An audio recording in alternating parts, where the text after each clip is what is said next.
Dupli pokušaj samoubistva. Mladić sa Banovog brda sebi isekao vene, nije mogao da čeka da iskrvari, pa skočio sa 3. sprata. Mladić je zbrinut, ukazana mu je pomoć, ali i data druga šansa.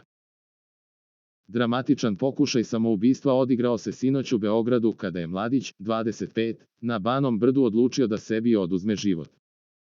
Kako nezvanično saznaje Telegraf.rs, on je najpre sebi isekao vene, međutim nije mogao da sačeka da iskrvari. I možda ga je to nestrpljenje baš i spasilo, jer je odmah potom odlučio da skoči sa 3. sprata zgrade. Međutim, nakon skoka on je iščašio rame i skočni zglob i naneo sebi površinske povrede glave, ali srećom i privukao pažnju na svoju tragičnu odluku. Hitna pomoć je došla na lice mesta, sanirala njegove povrede, od kojih su najozbiljnije bile te presečene vene. Mladić je zbrinut, ukazana mu je pomoć, ali i data druga šansa.